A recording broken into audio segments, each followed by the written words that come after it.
Bismillahirrahmanirrahim. Assalamualaikum warahmatullahi wabarakatuh. Alhamdulillah wa bihi nasta'in. Asyhadu an la ilaha illallah wahdahu la syarika lah. Wa asyhadu anna sayyidana Muhammadan abduhu wa rasuluh. ونصلي ونسلم على هذا النبي الكريم سيد المرسلين وعلى آله وصحبه أجمعين. أما بعد، أيها المؤمنون اتقوا الله، أوصيكم وإياي بتقوى الله، فقد فاز المتقون. Muslimin dan muslimat, mudah-mudahan dirahmati Allah Subhanahu wa taala. Allah berfirman dalam ayat 79 suratul Isra, A'udzubillahi minasyaitonir rajim.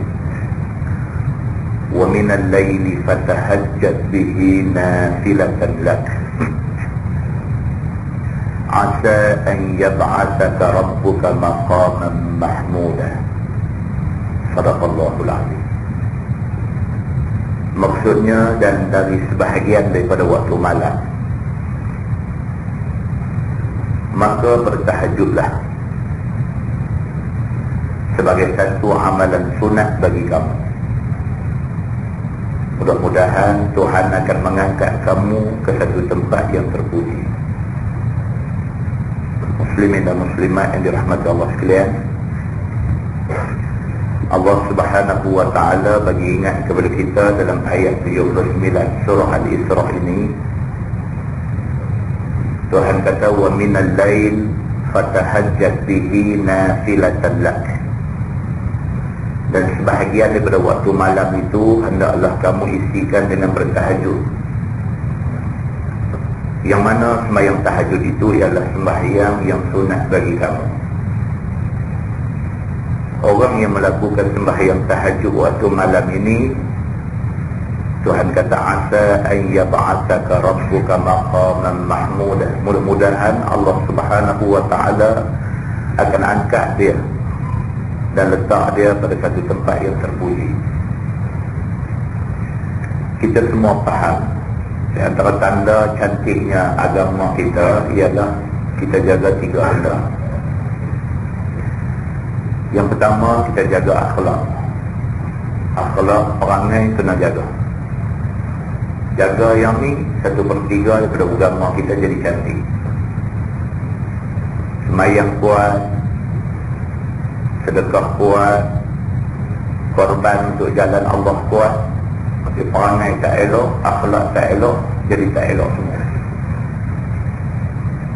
Maka menjaga akhlak itu ialah 1/3 daripada elok agama. 1/3 lagi agama mesti dikuatkan dengan puasa sunat. Kalau tak boleh buat Isnin Khamis tiap-tiap minggu pun, ambil 1 hari seminggu. Ambil hari Khamis saja misalnya untuk puasa sunat. Boleh buat seminggu sekali, cukup cantik. Maka puasa sunat itu ialah mengukuhkan agama. Yang ketiga ialah sembahyang sunat. Sembahyang sunat dia akan membantu kita untuk jadi diri kita ni orang yang istiqamah dalam agama. Maka 3 benda ni kalau sekiranya kita jaga, insya-Allah agama kita jadi elok. Dan sebuah hadis riwayat daripada Salim bin Abdullah bin Umar bin Al-Khattab radhiyallahu anhu. Dia ni cucu kepada Sayyidina Umar Al-Khattab.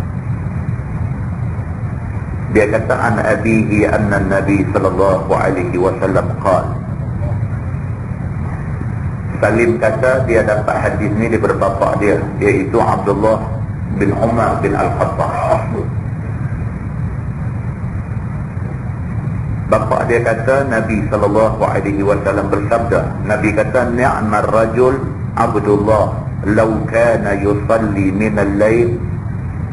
Faqala Salim, فكان عبد الله بعد ذلك لا ينام من الليل إلا قليلا. atau kama qala muttafaqun alaih. Salim kata bapa dia Abdullah bin Umar bin Al-Khattab cerita dekat dia bahawa Nabi SAW bersabda,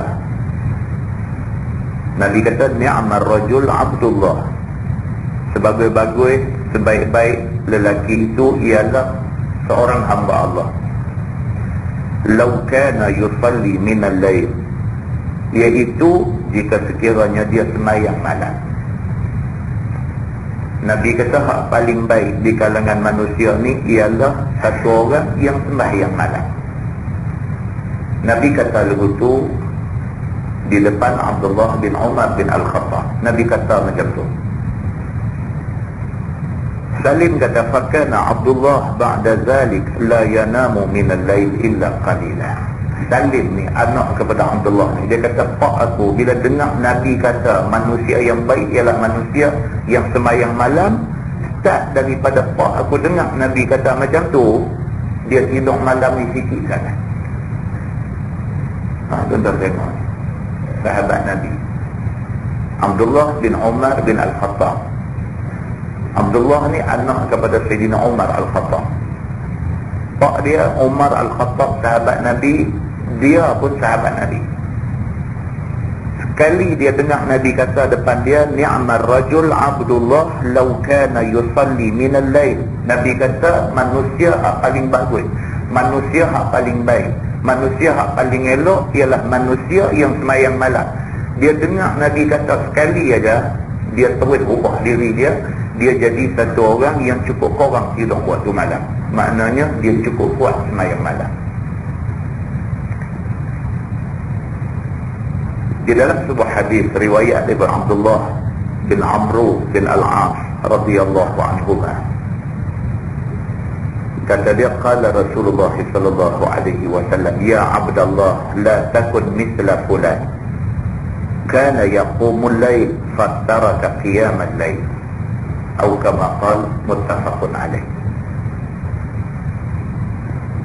Seorang sahabat yang bernama Abdullah bin Amr bin Al-As, ini pun serupa. Abdullah ni pun sahabat Nabi, pak dia Amr bin Al-As pun sahabat Nabi. Abdullah anak kepada Amr bin Al-As ni, dia kata Nabi SAW bersabda, Nabi kata, ya Abdullah la takun mithla fulan. Nabi kata dekat dia, wahai Abdullah, kamu jangan jadi macam dia tu. Nabi kata, la takun mithla fulan, jangan kamu jadi macam si Polan tu. Kana yaqumul lail, dia ni dulu rajin bangkit sembahyang malam. Fataraka qiyamal lail, tapi lah ni tak bangkit dah. Tuan-tuan, Nabi Muhammad ni, Nabi kita Nabi Muhammad sallallahu alaihi wasallam, dia tahu, dia tengok sahabat-sahabat dia, Allah Subhanahu wa taala bagi izin kat dia tahu sahabat mana yang masih istiqamah dengan agama, sahabat mana yang dulu istiqamah lah tak ada apa dah. Nabi kenal. Maka Nabi SAW ni dia pesan dekat sahabat lain. Dia kata, kamu wahai Abdullah, kamu jangan jadi macam dia tu. Nabi kata, dia tu dulu rajin bangkit sembahyang malam, lodak dah. Dan kita bila baca hadis ni, kita kena pasang hadis ni main ke kita. Apa yang berlaku kepada fulan ini berlaku pada kita. Sebab iman kita ni tuan-tuan, iman kita ni dia yazid wa yanqus. Dia tukar-tukar, dia naik elok, tukar-tukar dia junam turun. Ni iman kita. Ada hari cukup cantik, mengaji rajin, semayang rajin, puasa sunat rajin, jaga diri, tidak buat benda tak elok dan sebagainya. Ada hari begitu. Ada pula dia main hari macam mana ke, dia jadi balok ke mana tak. Dia jadi cukup balok. Nak bangkit semayang malam pun dia berat sungguh. Nak puasa sunat pun puasa setengah hari, dia makan di kantin. Dia ada hari kita jadi elok, ada hari kita jadi tak elok. Kita saja yang tahu tentang kita ni berapa hari dalam sebulan yang kita elok, berapa hari dalam sebulan kita tak elok. Jadi masing-masing muhasabah diri, masing-masing cermin diri. Kalau nampak banyak hari tak elok daripada hari elok, perbaik balik. Kita mengambil tindakan memperbaiki diri kita, kita yang dapat untung, orang lain tak untung apa. Kita membiarkan diri kita dalam keadaan yang rugi, kita yang menanggung kerugian itu, dan orang lain tak ada rugi apa-apa. Dalam sebuah hadis lain riwayat daripada Ibni Mas'ud radhiyallahu anhu, kata dia, zukira 'inda Nabi sallallahu alaihi wasallam rajulun nama lailah hatta asbah. Qala Nabi sallallahu alaihi wasallam, zaka rajul bala syaitanu fi udhunai, atau kama qala muttafaqun alaih. Daripada Ibni Mas'ud radhiyallahu anhu, kata dia, satu hari orang mai cerita di depan Nabi sallallahu alaihi wasallam. Mai cerita di depan Nabi tentang kisah satu orang yang dia ni kalau dia tidur pakai ambil tiket ekspres sampai pagi. Orang mai cerita depan Nabi macam tu. Dia mai, abang ya Rasulullah, ada satu sahabat kita ni, dia ni kalau dia tidur memang tak bangkit dah, semayang apa malam tak bangkit dah. Dia memang kalau tak kepala dia nak sampai pagi. Nabi bila dengar cerita tu, faqala Nabi sallallahu alaihi wasallam, Nabi bersabda, Nabi kata, zaka rajul bala syaitanu fi udhunai. Nabi kata, itulah contoh manusia yang syaitan kencing dalam lubang telinga dia. Dia lena, dia resak itu kan. Dia tak jaga dah, tak jaga pagi tu. Manusia hak jenis tidur mati macam ni, Nabi kata syaitan kencing lubang telinga dia. Hadis itu hadis sahih muttafaqun alaih. Sepakat ulama mengatakan itu hadis sahih. Tuan-tuan muslimin dan muslimat yang dirahmati Allah sekalian, 4 hadis kita baca malam ni. 3 hadis dan 1 ayat Quran kita baca malam ni, yang kesemua sekali dia menjurus, dia menuju kepada Islam suruh kita bangkit. Islam suruh kita bangkit, setidak-tidaknya bangkit itu sebagai tanda kita syukur apa yang Tuhan bagi kat kita. Setidak-tidaknya. Bukanlah kata kita bangkit ni kita nak jadi orang kuat agama macam mana kata. Tak kuat, kita ni agama tak kuat. Tapi setidak-tidaknya bangkit malam untuk sembahyang tahajud 2 rakaat ni, setidak-tidaknya dia menunjukkan yang kita ni syukur dengan apa yang Tuhan bagi kat kita. Tuhan bagi kita jadi orang Islam, syukur banyak-banyak ke Tuhan. Kalau sekiranya kita tidak jadi orang Islam, kita di neraka selama-lama. Tuhan bagi kita sehat, cari luar ni sehat, sakit sikit-sikit aja. Dalam masa yang sama ada orang Tuhan bagi sakit, bukan ni punya teruk.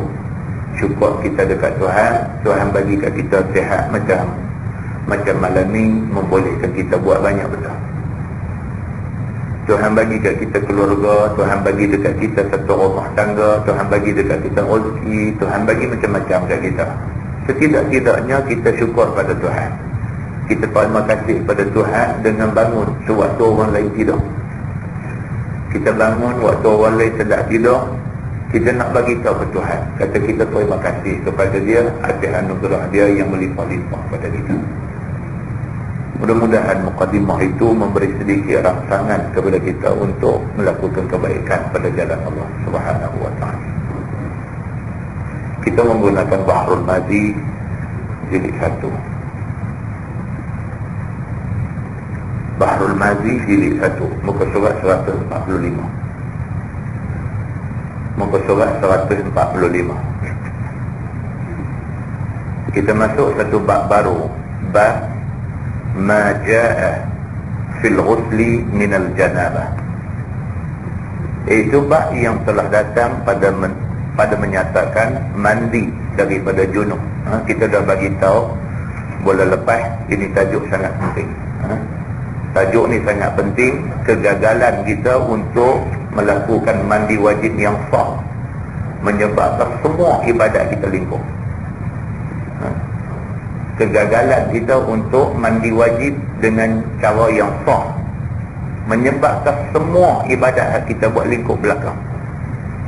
Kita pegang Quran jadi berdosa, kita baca Quran dalam keadaan hadas besar jadi berdosa, kita pergi Mekah buat haji tak sah, kita semayang tak jadi apa, lingkup habis pun. Maka tajuk pada malam ni sangatlah pentingnya. Kata dia, ketahuilah saudaraku, adalah mandi junub itu ada kelakuan yang sempurna dan teratur kaifiatnya. Mandi wajib ni dia ada cara. Tentu benda ni semua ibadat. Semayang, puasa, zakat, haji, umrah, mandi wajib, wudu, ini semua adalah ibadat. Dan ibadat mesti ikut macam mana Nabi buat. Tidak boleh tidur reka-reka buat, tak boleh. Begitu. Sebagaimana memperbuat oleh Nabi kita, Nabi Muhammad SAW. Kita nak tengok macam mana Nabi mandi wajib. Begitu.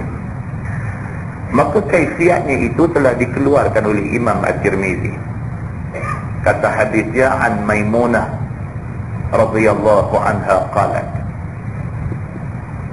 wada'tu lin-nabi sallallahu alaihi wasallam ghuslan. Diriwayatkan daripada Ummul Mukminin Maimunah binti Al-Harith Al-Hilali radhiyallahu anha.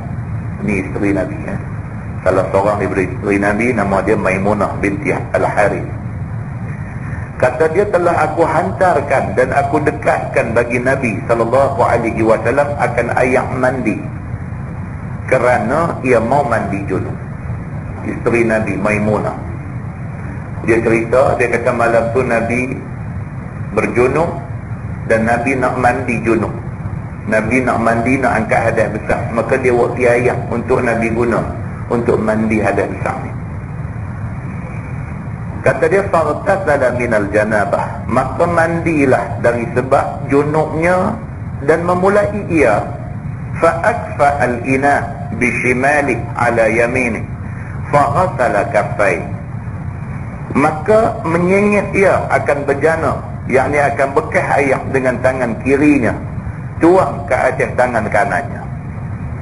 Maka membasuh dia akan dua tapak tangannya, 2 ataupun 3 kali. Ini Nabi SAW sebelum dia mula mandi wajib, dia basuh tangan dulu. Basuh tangan ni penting. Dalam Islam cerita suruh basuh tangan ni cukup penting. Bukan waktu nak makan saja.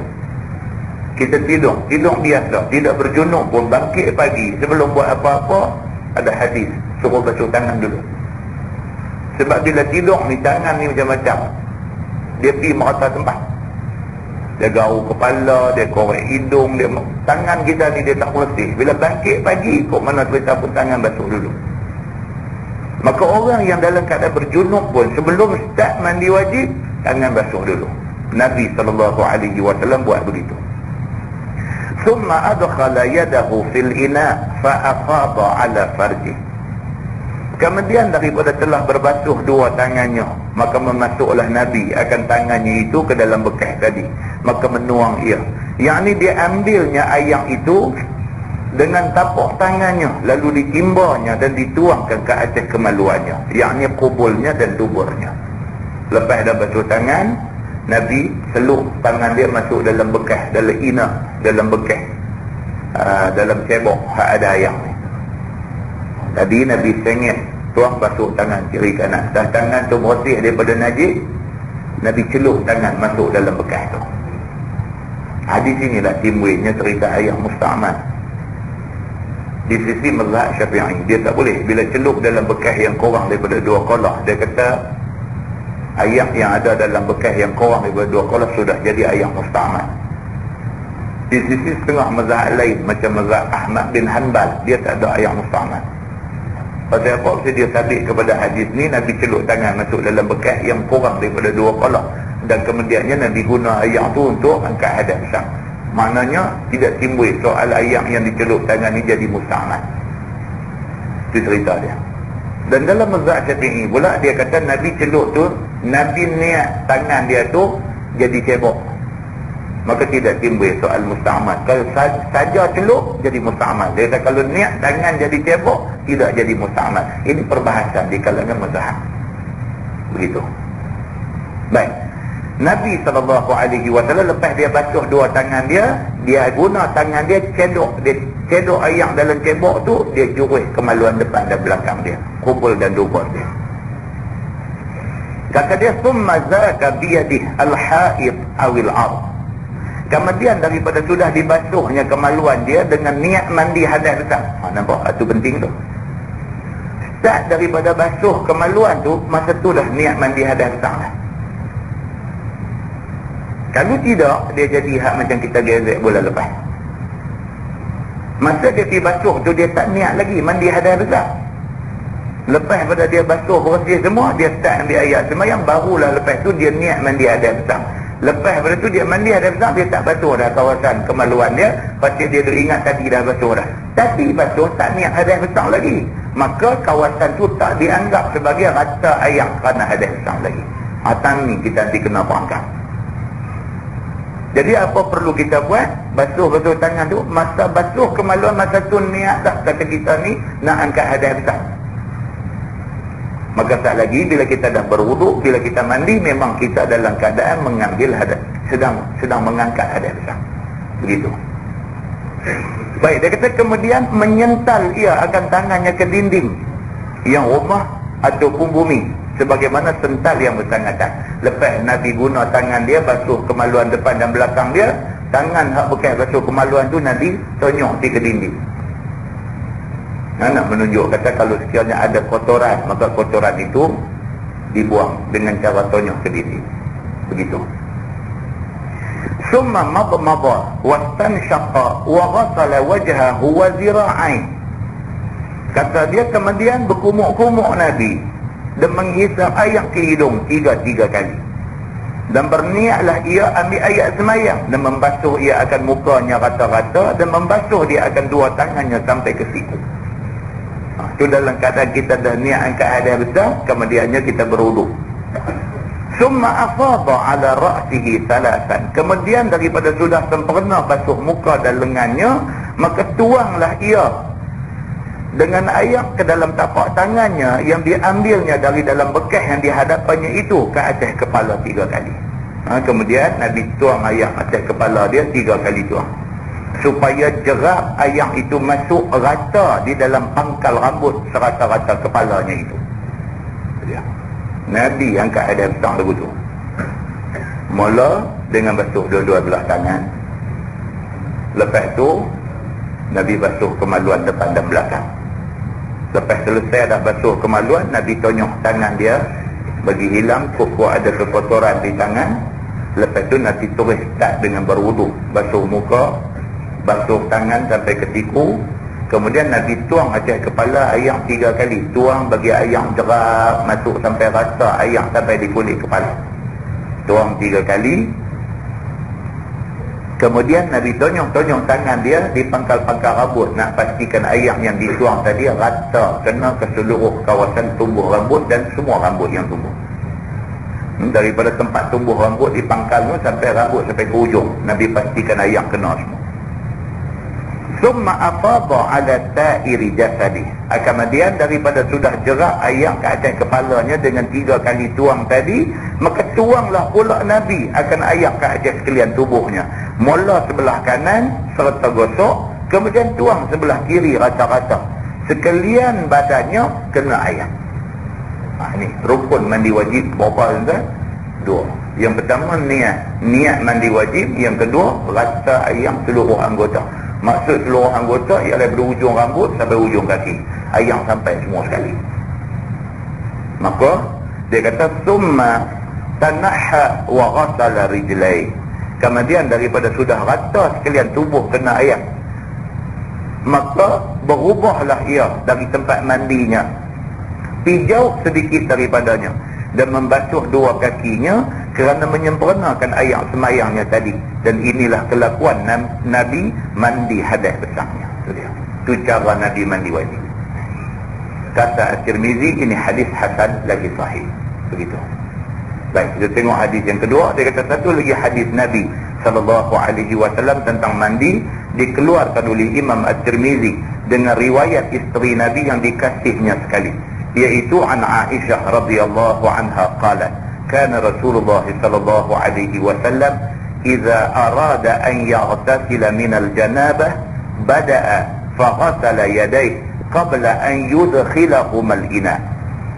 Diriwayatkan daripada Aisyah radhiyallahu anha, kata dia adalah Nabi sallallahu alaihi wasallam apabila menghendaki ia bahawa mandi daripada sebab junub, maka mulalah ia, maka membasuh ia akan dua tangannya sebelum bahawa memasukkan keduanya akan bekas, yakni akan bekas air, yakni dibasuhnya tangannya di luar bekasnya 2 atau 3 kali. Tengok, tadi riwayat daripada Maimunah, ni riwayat daripada Aisyah. Nabi buat style yang sama.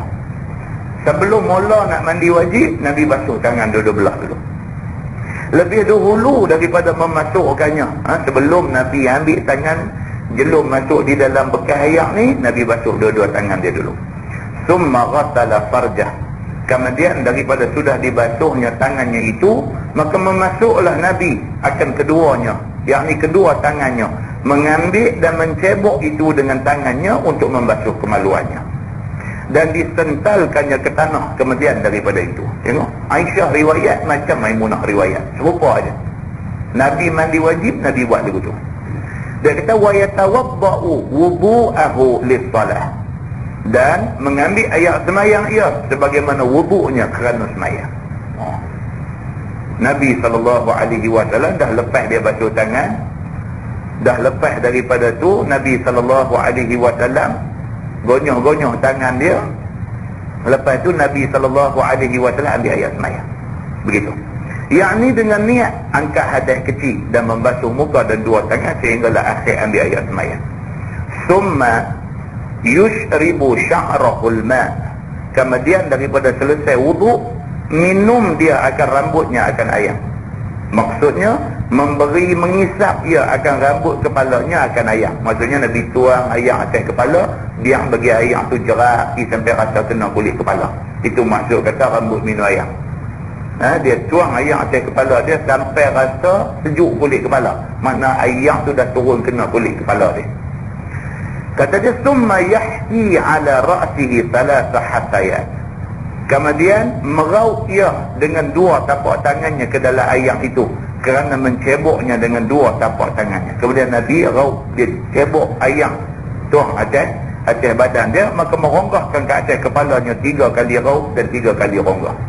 Nabi tuang atas kepala dia, Nabi raup dengan jari dia, nak pastikan air sampai di semua kawasan tempat tumbuh rambut tu.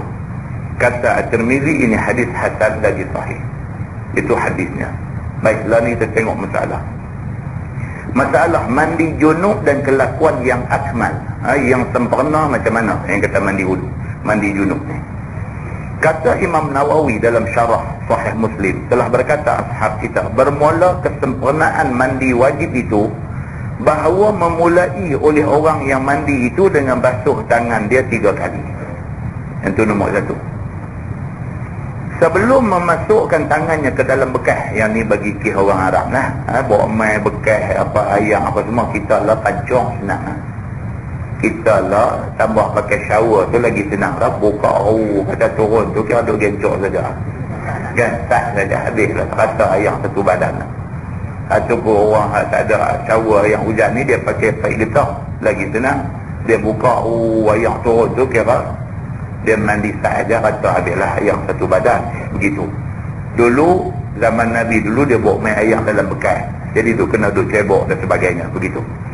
Kemudian daripada sudah basuh tangan dia, maka timbalah dengan tangan akan ayam, curahkan ke atas kemaluan, sental bagi rata, dia kata, dan basuh di mana-mana badan yang kotor seperti mani dan hingus dan sebagainya. Kalau ada kekotoran di badan, dan bersih hatu dulu. Kemudian daripada itu mengambil air semayang sebagai wuduk kerana semayang dengan sempurna. Lepas itu ambil air semayang. Saya ulang lagi sekali. Jadi mula-mula basuh tangan dulu, dua-dua belah tangan basuh. Lepas daripada basuh tangan tu, basuh kemaluan depan belakang, bersihkan kalau sekiranya ada najis, bersihkan bagi bersih. Masa tu niat mandi wajib dah, bersih dah apa semua clear, tangan basuh balik sekali lagi. Tak payahlah tonyok sentai apa semua, sebab kita lah yang jenuh, kita basuh lagi sekali bagi bersih tangan. Lepas tu berwuduk. Tu duk ada dalam mandi wajib lah tu. Bukan kata lepas ambil ayat semayang apa semua baru niat mandi wajib dah. Mandi wajib ni niat masa ayat mula-mula cecah kita tu, masa tu niat mandi wajib lah. Masa tu basuh kemaluan bersih tu, masa tu dah niat mandi wajib dah. Tu dah duduk dalam kawasan mandi wajib dah. Kemudian barulah berwuduk, dia kata. Yakni daripada mendatangkan niat wuduk dan basuh muka dan dua tangan rata-rata dan sapu kepala dan basuh dua kaki, selesai di air semayang. Kemudian cebok ayam di dalam bekas itu dengan dua tangan.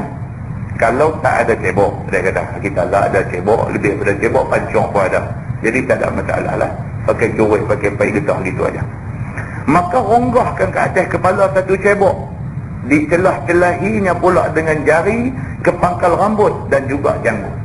Itu dia. Bagi orang jenis janggut sebaya ni, dia kena lebih berhati-hati lagi. Semua kawasan tempat tumbuh janggut dia tu kena pasti ayam sampai gitu. Kalau dia pakai jurus-jurus gitu hai saja, dia basah janggut aku belah luar ya, aku belah dalam tak kena ayam, sangkut mandi wajib dia. Kemudian cebok lagi 3 kali, ronggahkan atas kepala dan ambil jaga, yakni hati-hati, ratakan segala celah-celah kelepek badannya seperti celah ketiak dan di dalam 2 telinga dan pusat dan celah-celah jari dan lipat-lipatan perut dan lain daripada yang demikian itu. Yang ni tempat-tempat yang paling penting kita nak kena halusi. Lubang pusat, kalau pusat bujai lain lah, dia tak ada lubang. Jenis pusat berlubang ni, dia kena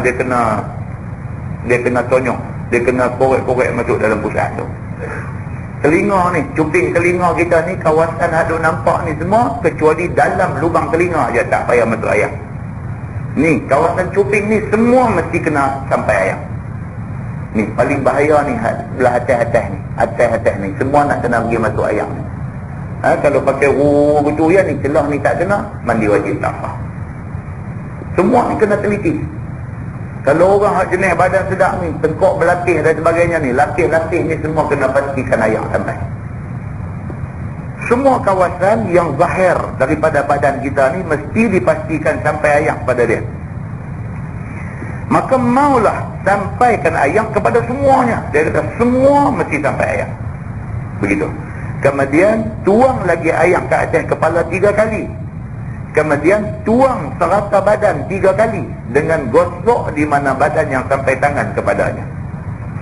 Dan jangan mandi dan jika mandi di dalam sungai ataupun kolam, menyelamlah di dalamnya 3 kali.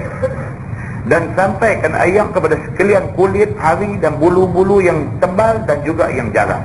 Kalau sungai lagi senanglah. Terjun berung tu, berung niat mandi wajib tu ya. Kan? Timbul itu, timbul boleh naik tarik kain tolong. Kan? Tapi masa duk menyelam tu pastikan ayam sampai di semua anggota luar kita ni. Semua sampai. Dan meratakan basuh zahir bulu-bulunya dan batinnya dan pangkal tempat-tempat tumbuhnya semua sekali. Dan yang sunatnya dia kata mulalah kenakan ayam sebelah kanan dan sebelah atas daripada badan. Dan biarlah hal keadaan dia menghadap kiblat. Dan berkata kemudian daripada selesai mandi wajib itu, asyhadu an la ilaha illallah wahdahu la syarikalah wa asyhadu anna muhammadan abduhu wa rasuluh. Dan maulah niat mandi itu ada daripada awal mengerjakannya. Nampak? Daripada awal mula tadi ni kita basuh tangan mula tu niat dah. Kira ayam kena badan tu, nawaitu raf'al hadajat, terus niat dah. Masa tu juga. Kemudian masa duk basuh kemaluan depan belakang dan sebagainya, kita sudah berada dalam keadaan angkat hadas besar masa tu. Dan berserta ia sampai habis daripadanya. Niat tu mestilah sentiasa sehinggalah habis mandi wajib. Tak boleh berubahnya. Dengan sejuluk daripada badan. Dan meratakan ayamnya akan badan dan bulunya dan kulit dan harinya. Dan setengah daripada syaratnya bahawa adalah badan suci daripada najis. Ini di antara syarat. Yang tadi rukun 2, niat dengan rata ayam seluruh badan. Syarat pula apa dia? Mesti badan kita suci daripada najis. Dan barang yang lebih atas ini daripada segala yang tersebut itu sunat juga. Kalau nak buat lebih daripada itu adalah sunat semata-mata. Begitu. Baik, dia kata seperkara lagi yang sayurnya bagi orang mandi junub daripada ayamkan dia dan seumpamanya bahawa ia ambil jaga-jaga dan ambil ingat. Akan sebentar-bentar itu boleh jadi lupa ia, iaitu apabila kencing misalnya dan telah bersuci daripadanya. maka maulah basuh tempat kencing tadi, kemudian daripada itu dengan niat mandi junub pula. Itu dia. Ya, kadang-kadang dia kencing. Bila kencing, dia terlupa nak niat mandi wajib. Kencing, dah basuh kencing, yang tu basuh kerana istinja. Lepas dah basuh kerana istinja tu, dia nak kena niat mandi wajib, basuh pula tempat yang sama tu, basuh pula tu bukan basuh kerana istinja, tapi basuh kerana mandi wajib pula. Ni niat saudara ni. Pasal apa? Pasal dia hadis tu, innamal a'malu binniyat. Sesungguhnya amal perbuatan yang kita buat ni semua sekali Tuhan tengok pada niat. Kalau kita niat istinja, niat nak basuh kencing, jadi basuh kencing lah. Dia tak jadi mandi wajib lagi. Tak lagi bila kita mandi, kita tak basuh dah tempat tu. Pasal kita ingat tadi masa kencing tadi basuh tak. Padahal masa basuh tadi ni belum niat mandi wajib lagi. Tu niat basuh kencing. Maka kawasan tu sudah dianggap tidak sampai air. Maka mandi wajib tidak sah. Yang ni kena jaga. Dia kata, yang ni kena jaga. Kerana jika tiada dibasuhnya, kemudian daripada sudah bersuci tadi, lepas pada dia kencing tu, dia pakai basuh kencing aja. Masa mandi wajib dia tak basuh dah. Dia ingat tadi dah kencing dah basuh dah. Dia ingat dulu tu, maka barangkali boleh jadi terlupa daripadanya pula. Kemudian daripada sudah sempurna wudu, nescaya berhajat kepada menyentuh paras itu. Dah lepas pada tu dia dah ambil ayat semayang. Lepas ambil ayat semayang, mandi semua, baru teringat. Aku tak basuh lagi kemaluan depan belakang ni. Pasal tadi ni basuh kerana kencing, bukan basuh kerana mandi wajib. Anak pergi basuh pula, batal. Kita dah ambil ayat semayang dah apa dah, jadi terbatal. Jadi dia kata awal-awal tadi ni mampu betul benda ni. Macam tu. Maka kalau sekiranya berlaku begitu, maka batallah wudu. Dia kata. Ataupun berhajat kepada berpayah-payah pula membalut tangan dengan porca kain, maka itulah, maka ingat-ingatlah, dia kata. Dia kata ataupun tadi kita pipi, kita kencing. Lepas kita kencing, kita basuh kencing. Tak niat lagi, tak niat mandi wajib lagi, kita basuh kencing. Lepas dah basuh kencing apa semua gitu gini, kita pun start ambil ayat semayang. Lepas ambil ayat semayang, kita start mandi wajib. Start duk bagi ayam rata satu badan. Lepas tu baru teringat, tadi masa basuh kencing tadi tak niat lagi mandi wajib. Jadi kawasan tu nak kena basuh lagi sekali. Pasal dia tak kira hak tadi ni, hak tadi kira istinja, bukan mandi wajib. Bila nak basuh lagi sekali, kita dah ada ayam semayang, tempuh batal. Hidup cari porca kain pula dah, hidup solom tangan pada nak basuh tempat tu, jadi payah. Jadi payahlah. Jadi daripada awal-awal dikencing, basuh kencing apa semua, sah dia dah selesai istinja, niat kata nak mandi wajib. Lepas tu basuh lagi sekali. Basuh lagi sekali bagi proses semua, lepas tu terus sambung dengan wudu, terus dengan mandi sampai selesai. Itu cara dia. Gitu. Dia kata inilah mazhab kita dan mazhab kebanyakan daripada imam-imam yang mujtahid. Dan tiada mewajib oleh seorang daripada ulama akan bergosok pada mandi.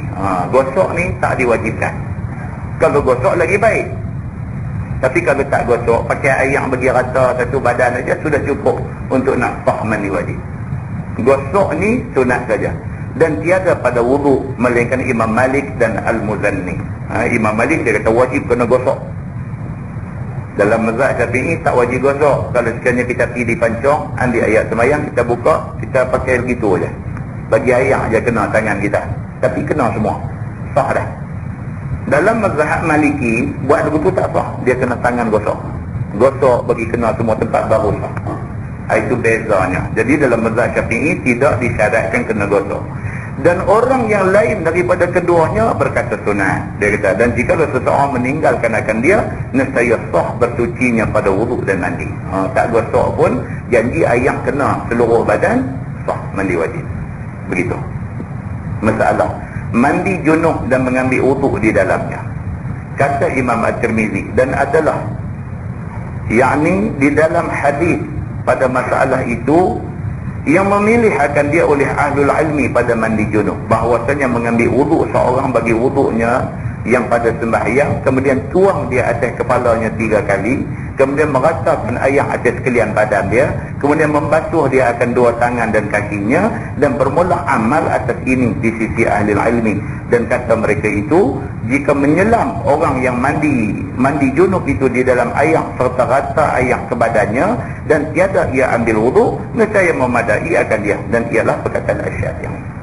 Kita ambil ayat semayang tadi dalam keadaan kita duk mandi wajib sambil dengan ambil ayat semayang. Boleh tak boleh? Imam Syafi'i kata boleh. Dia bukan dua benda yang berasingan. Kita dah niat dah nak mandi wajib, dalam duk mandi wajib tu kita ambil wuduk, maka dia kira semua tu kira sekali dengan mandi wajib. Sebab niat mula kita mandi wajib. Dia kata begitu. Kata Imam Nawawi, dan tiada yang mewajibkan wuduk di dalam mandi junub itu melainkan Daud Az-Zahiri. Ni mazhab Az-Zahiri ni, dia tengok zahir. Yang kata bila jumpa ayat Quran, hurrimat alaikumul maitatu waddamu walahmul khinzir, diharamkan ke atas kamu makan bangkai, darah dan daging babi. Mazhab Az-Zahiri ni, dia tengok zahir ayat tu kata tak boleh makan lahmul khinzir, daging babi. Maka daging tak boleh, lain pada daging boleh. Ini mazhab zahir. Dia tengok zahir ayat. Oleh kerana Quran sebut daging tak boleh, tulang boleh, hati boleh, perut boleh, yang tak boleh daging. Dia kata ini Az-Zahiri. Dan orang yang lain daripadanya berkata sekaliannya ialah sunat. Maka jika lo meratai dia akan ayam atas sekalian badannya dengan ketiadaan wuduk, nescaya sah mandinya. Masalah, dia kata mandi junub tiada berwuduk, bolehkah sembahyang? Dia pakai mandi ya. Dia pakai mandi bagi rata air satu badan aja, dia tak ambil air sembahyang. Boleh tak boleh lepas itu pergi sembahyang?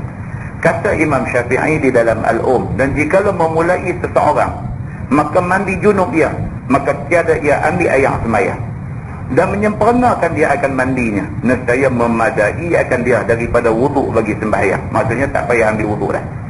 Mandi wajib tu kira dah terangkat habis semua dah, dia boleh pergi sembahyang dah. Dan bermula sucinya dengan mandi itu lebih banyak sucinya daripada dengan wuduk dan seumpama. Jadi kalau dia tak berwuduk, setiap dia buka, dia mandi aja daripada ujung rambut sampai ujung kaki, semua tempat sampai ayam, dia niat mandi ada besar. Lepas tu habis mandi, dia pergi sembahyang dia sah. Dia boleh guna mandi wajib tu untuk sembahyang, kerana mandi wajib lebih besar daripada ambil air sembahyang. Begitu. Tetapi dia kata jaga-jaga dan ingat-ingat, adapun mandi junub yang boleh bawa sembahyang dengannya dengan tiada berhajat kepada wuduk itu ialah mandi yang dipardu takdirkan, tiada sentuh kubul dan dubur. Yang tu pula lah. Mandi apa semua sah lerah dah selesai dah apa semua, ditempuh pula. Lepas tu tidur semayang pula. Dia kata aku mandilah. Mandilah yang ditempuh tadi. Tempuh tu batal pula. Jadi kena jagalah. Mandi bagi rata yang daripada ujung rambut sampai ujung kaki, seluruh badan dah rata ayam. Jangan buat benda yang membatalkan wuduk, baru boleh di semayang. Begitu. Dan tiada perkara yang membatalkan wuduk di dalam mandinya. Dia tak buatlah apa-apa benda yang boleh membatalkan wuduk. Maka jikalau ada berlaku perkara yang membatalkan wuduk dalam masa mandinya, nescaya ta'yin dah mengambil wuduk kemudian daripada mandinya. Kalau dah lepas mandi apa semua sah lerah selesai, masa duk lap terpegang pula, batal kena ambil lain lah. Maka ta'yin lah, jelas lah dia kena ambil ayat sembahyang lain. Begitu. Kerana kata Imam Syafi'i di dalam Al-Um, dan jikalau mengambil wuduk seorang kemudian mandi hadas ia, maka sebelum sempurna mandinya berhadas ia, nescaya menyudah dia akan mandi sebagaimana ia mandi, dan mengambil wuduk ia kemudian daripadanya kerana sembahyang. Dah mandi apa semua, dia ambil air sembahyang dulu, lepas tu mandi apa semua elok dah, kentut ambil air sembahyang lain, baru boleh sembahyang. Begitu. Masalah mandi junub dan tangan niatkan gayung. Ini yang dalam mazhab Syafi'i ini. Kata dia adalah hadis pada masalah tadi. Nabi SAW mandi junub dengan menjadikan tangannya sebagai gayung. Gayung ni cebok lah. Bukan tidur silap gayung. Kan? Jadikan tangan dia tu cebok. Dan cebok menjirih air yang diambil daripada bekas ke badannya. Maka menunjukkan bahawasanya tiada jadi musta'mal air itu dengan niatkan anggota yang dibasuhnya, yakni tangan itu yakni tangan itu tadi mandi, maka jadilah suci tangan itu dahulu daripada masuk ke dalam bejana, ataupun tiada jadi musta'mal itu kerana niatkan gayung. Dia kata itu mazhab Syafi'i, dia pegang lagu tu. Celup tak jadi musta'mal. Pasal apa? Pasal niat tangan celup tu niat nak jadi cebok. Macamlah orang mandi kolah dia rumah dia besar, lebih daripada 2 kolah, maksudnya boleh guna untuk mandi wajib. Tapi dia mandi wajib, dia guna cebok tangkai tengah. Bila dia cebok, tangan duduk di tangkai tu, kemudian cebok. Bila dia angkat, ayam duduk menikit tak masuk di dalam cebok dia angkat tu. Musta'mal ke ada ayam tu. Ada setengah orang dia raplah tu, dengan tangan tu dia jadi raplah. Cebok tu dia tak jadi musta'mal sebab tangan kita tu pegang cebok. Memang begitu cara dia. Orang dulu mandi telaga, kan, ayam guna timba cedok ayam telaga tu, dia duk karau tali naik tu, ayam duk menikit tak duk masuk dalam timba tu. Musta'mal ke tak tu? Kalau nak kira musta'mal lah, tapi tak. Pasal apa? Pasal kita nak ambil cebok tu nak mandi. Jadi begitu. Jadi kerana tu dalam mazhab lain dia tak mau kira ni cerita ayam musta'mal ni, sebab dia menimbulkan susah hati orang jadi was-was kan. Musta'mal lah tu mana nak buat tu, tak mau jadi musta'mal, jadi susah orang. Begitu. Lebih-lebih lagi dia kata dia tandang kepada hadis ni. Hadis ni Nabi SAW terang-terang dicelum tangan masuk dalam kolah kecil tu langsung, dalam cebok kecil tu langsung, dan ayam tu tak jadi musta'mal. Dia jadi begitu. Benda ni adalah benda khilaf di kalangan mazhab saja, bukan benda besar, dia kata.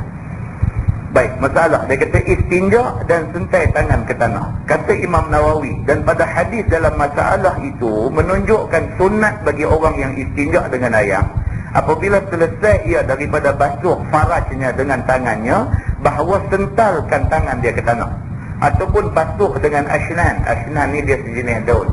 Di negeri Arab dia ada sejenis daun yang orang zaman dulu, zaman sebelum ada sabun, daun asnan ni jadi sabun. Dia ambil daun ni, dia ramai-ramai, dia jadi berbuih, dia jadi sabun lah. Jadi kalau potong-potong, kalau apa minyak lekat di tangan ke apakah, dia ramai daun asnan ni, keluar minyak lekat di tangan tu. Gitu. Ataupun basuh dengan asnan, ataupun ganyahkan ke dinding supaya hilang, dengan sebabnya akan bau kotor dan barang yang diluati, barang yang tak elok. Kalau kita lap ke sabun lah. Kita ada apa buang air, lepas tu kita basuh, kita pakai sabun nak pergi bersih. Begitu caranya. Kerana Nabi tiada kemudian daripada ia membasuh faraj, menyental dia akan tangannya ke tanah. Nabi begitu. Bila dia basuh kemaluan dia sama ada depan ataupun belakang, Nabi akan pastikan Nabi sentai tangan dia, nak pergi hilang kok ada bau ke, ada kocong ke apakah, Nabi sentai nak pergi hilang. Kita pakai sabun bagi hilang benda tu juga dibolehkan. Masalah dia kata mandi junub tiada tertib. Kata Imam Syafi'i, dan jikalau memulai seseorang daripada kakinya pada mandi junub sebelum basuh kepala, ataupun dicerai-ceraikannya basuhnya, maka membasuh ia daripada anggota sedikit, kemudian sekejap lagi basuh pula sedikit, nescaya memadai akan dia. Dia kata kalau sekiranya kita tak tertib kan, kita start dengan basuh kaki. Yang cerita adalah hadis tadi, Nabi start dengan basuh 2 tangan, lepas tu Nabi basuh kemaluan, lepas tu Nabi gonyoh tangan dia, lepas tu Nabi berwudu, lepas tu baru Nabi start dengan ubun-ubun kepala, lepas tu tangan. Itu tertib yang Nabi buat. Dia ni tak, dia lagu tak ikut yang tu. Dia start dengan basuh kaki, lepas tu dia start basuh betis naik ke lutut, dia start daripada bawah kan. Pasal apa? Pasal dia ada terima ketua daripada tapak kan. Kita kalau mandi jangan terkejut terus kepala, dia kata mudah kena tersemak, dia kata begitu. Jadi start dengan basuh kaki, bagi sejuk naik pelan-pelan daripada kaki naik sampai ke atas. Ada juga orang betul begitu kan, dia kata awak ni kerap dengan tersemak, dia kata cuba hang buat lagu ni. Dia bagi betul tu, dia kata kalau nak mandi tu jangan bagi badan terkejut, start dengan basuh kaki dulu, lepas tu baru basuh naik sampai ke lutut, baru sampai ke paha. Dia kata jadi badan kita tak terkejut. Ni hang pas berum terus atas kepala, dia tentu yang duk kena tersemak. Jadi kita lagu tu pula kan. Nabi SAW mandi lagu hak kata nak kena semua ni. Lagu tu. Kan? Jadi kalau sekiranya dia ikut lagu petua orang ni, dia basuh, dia mandi wajib ni, dia start dengan basuh kaki dulu. Boleh tak boleh? Dia kata boleh. Yang pentingnya apa? Yang pentingnya air rata seluruh badan. Yang tu yang penting. Jadi kalau sekiranya tidak berlaku tertib tadi ni, maka tertib tidak ikut tertib itu tidak jadi apa-apa halangan. Baik, dia kata dan bukannya mandi junub ini seperti mengambil wuduk yang menyebut akan dia oleh Allah Azza wa Jalla, maka dimulai setengahnya dahulu daripada setengah, yakni bertertib pada anggotanya. Kalau ikut tertib wuduk, dia start dengan basuh muka, lepas tu basuh tangan, lepas tu baru basuh kepala, lepas tu baru basuh kaki. Dia ni dah, dia mandi wajib, dia start dengan basuh kaki. Lepas basuh kaki, dia basuh tangan, lepas tu dia basuh badan. Dia tak ikut tertib, maka mandi wajibnya sah juga, tidak jadi masalah. Dia kata baik, masalah mandi junub dan menyentai celah jari. Kata Imam Syafi'i, dan maulah mencelah-celahi dengan tangannya oleh orang yang mandi ataupun mengambil wuduk akan segala jari kakinya, sehingga yakin dia akan air telah sampai kepada antara segala anak jarinya. Dia hendaklah basuh celah-celah jari itu, pasti air semua sampai, dan tiada memadai akan dia melainkan yakin akan air telah sampai akan antara keduanya, maka memadailah akan dia yang demikian itu. Dan jika tidak mencelah-celahi ia sekalipun, dia buatlah lagu mana pun, yang penting dia yakin air sampai di seluruh anggota badan dia. Begitu. Bagi orang yang jari kadang-kadang dia melekat kan. Ada orang ni dia beranak atau nitik ke apa, atau dia punya jari dia melekat begitu. Orang macam ni mandi wajib dia kena pasti celah-celah jari itu dia mau tonyok bagi air sampai. Takut kau air tak sampai, dua jari kembang, hak lain semua sampai, hak dua ni tengah dia tak sampai air, habis mandi wajib tak apa. Hak jenis jari yang macam apa nama Cina Makau kembang tu senang, dia curus gitu aja sampai belakang kan, sebab jari dia tak berkembang macam tu. Baik, masalah mandi junub tiada berkumuk-kumuk. Macam mana pula dia ni? Dia mandi wajib, dia tak kumuk-kumuk. Kata Imam Syafi'i rahimahullahu ta'ala, dan tiadalah aku menyukakan bagi seseorang meninggal ia akan berkumuk-kumuk dan menghisap air ke hidung pada mandi junub. Dan jika meninggalkan ia akan dia dengan lupa, maka sukalah aku baginya bahawa berkumuk-kumuk ia. Maka jika tiada berkumuk-kumuk pun, tiadalah pula atasnya mengembalikan sembahyang jika sembahyang ia dengan mandi junub yang tiada berkumuk-kumuk itu. Maksud dia apa? Kalau berkumuk itu lebih baik daripada tidak berkumuk. Kalau tidak berkumuk, dia tidak menyebabkan mandi wajib tak sah. Tak berkumuk pun mandi wajib sah, tapi kumuk itu lebih baik. Begitu. Masalah mandi junub membasuh mata dan telinga. Kata Imam Syafi'i, dan tiada lazim atas seorang yang mandi junub itu merenjih air ke dalam biji matanya. Dia tak suruhlah kata begitu. Kan tidur poti air pau masuk dalam biji mata ni, buta habis kerana duk mandi wajib basuh biji mata ni. Dan tiada membasuh akan keduanya, kerana keduanya itu bukanlah zahir badan. Biji mata ni bukan zahir. Pelupuk mata belah luar ni kena, mesti kena sampai air. Biji mata dalam bukan benda zahir, maka dia tak mesti kena air. Kerana menyelangi akan keduanya oleh pelupuk mata, dia kata, kerana dia ada satu penutup, dia tutup biji mata, maka biji mata tak perlu kena air. Kata Imam Syafi'i, dan wajib atasnya membasuh luarnya dan dalam dua telinganya.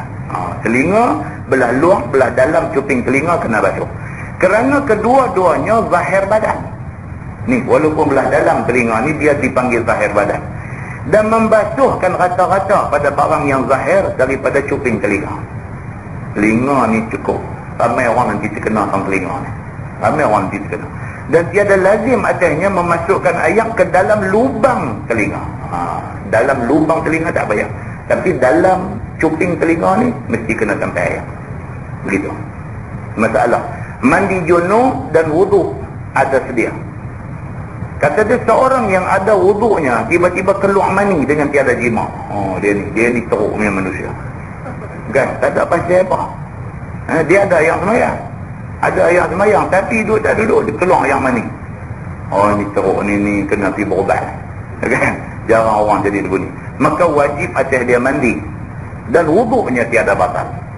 Sebab apa? Sebab keluar mani tidak membatalkan wuduk, tetapi mewajibkan mani. Itu dia ada pelik sikit. Sebab apa? Sebab mani ni dia bukan najis. Kalau keluar air kencing, batal wuduk. Tapi kalau keluar mani, wuduk tak batal. Tapi dia kena mandi wajib. Pasal apa? Pasal dia ada hadas besar kerana keluar mani. Ni kes ni dia sebut juga pasal ada jadi. Benda macam ni ada jadi. Dia kata, dan orang yang macam ni maka wajib atas dia mandi dan wuduknya tidak batal. Ayat semayang tu ada. Tetapi adakah dituntut ia berwuduk juga di dalam masa mandinya? Walaupun wuduk dia tak batal, tak lagi bila dia mandi, adakah dia masih lagi disunatkan berwuduk dulu sebelum mandi? Jawabnya tiada syak. Dia kata dituntut wuduk itu di dalam mandinya, sebagaimana menurut nas Imam Nawawi.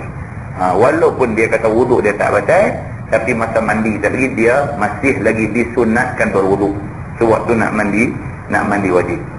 Katanya adapun niat wuduk di dalam mandi junub itu ialah niat mengangkat hadas kecil, melainkan bahawa adalah seorang itu ada junub yang tiada batal air sembahyangnya, maka bahawasanya niat wuduk sunat saja. Dia kata masalah mandi junub dan basuh kaki wuduk adalah dalam hadis pada masalah tadi menyebutkan Nabi SAW basuh kaki wuduk di dalam mandi junubnya ialah kemudian daripada selesai mandi junub. Hadis tadi kan, Nabi tadi ni last sekali dah habis selesai mandi, Nabi bergerak jauh sikit daripada tempat mandi itu, Nabi basuh kaki. Begitu. Baik, kata Imam Nawawi telah datang pada beberapa riwayat Siti Aisyah radhiyallahu anha di dalam Sahih Bukhari dan Sahih Muslim bahwasanya Nabi SAW ambil wuduk di dalam mandi junubnya sebagai wuduk bagi sembahyang sebelum menuang air ke atas tubuhnya. Maka yang zahir bagi ini hadis bahwasanya Nabi SAW menyempurna ia akan wuduk dengan basuh kaki sekali. Dan telah datang pada kebanyakan riwayat Maimunah mengambil wuduk Nabi, kemudian tuang air ke atas tubuhnya, kemudian berubah jauh sikit daripada mandi, maka basuh dia akan kakinya. Sebagai dalam hadis tadi, maka tasrih perbuatan Nabi itu mentakhirkan basuh kaki, dia kata. Dan bagi Imam Syafi'i radhiyallahu anhu ada dua qaul. Yang aslahnya lagi yang terpilih dan yang lebih masyhurnya bahawa seseorang itu sempurnakan dia akan wuduknya dengan basuh kaki sekali. Dan qaul yang kedua bahawasanya seorang yang mandi mentakhirkan basuh dua kaki. Mana-mana satu pun boleh. Imam Syafi'i kata lebih baik masa ambil ayat semayang tadi basuh kaki dulu, lepas tu baru mandi daripada kepala sampai habis. Kalau sekiranya dia nak taruh sampai last sekali tak ni barulah nak basuh kaki pun tak apa. Imam Syafi'i kata mana-mana satu pun tak apa. Begitu. Maka memadukan dan menyatukan hadis riwayat Aisyah dan Maimunah itu, maka itulah yang dipegang oleh Imam Asy-Syafi'i. Kata Imam Nawawi, maka atas qaul yang dhaif ditakwilkan segala riwayat Aisyah dan kebanyakan riwayat Maimunah atas bahawasanya dikehendaki dengan wuduk sembahyang yang kebanyakannya, dan ialah barang yang lain daripada dua kaki sebagaimana telah menerangkan oleh Maimunah di dalam riwayat Al-Bukhari. Maka inilah riwayat yang sahih dan cerita yang tu ya tak ada apa. Tengok bawah tu dia kata, dan ada pun ada yang beliau yang tu juga susah baca. Tengok muka sebelah. Bab hal tanqudul mar'ah sya'raha 'inda al-ghusl. Yang ni penting. Bab yang menyatakan adakah rongkai perempuan yang mandi junub akan rambut dia ketika mandi. Ini orang perempuan jenis rambut panjang. Dia sanggui ke, dia ikat tocang ke, dia macam mana ke rambut panjang. Bila dia nak mandi wajib, adakah dia nak kena rongkai rambut dia tu? Kalau tocang, adakah nak kena buka anyam tu? Kalau sanggui, adakah nak kena buang hak sanggui steering tu, ambil simpan dulu ke macam mana?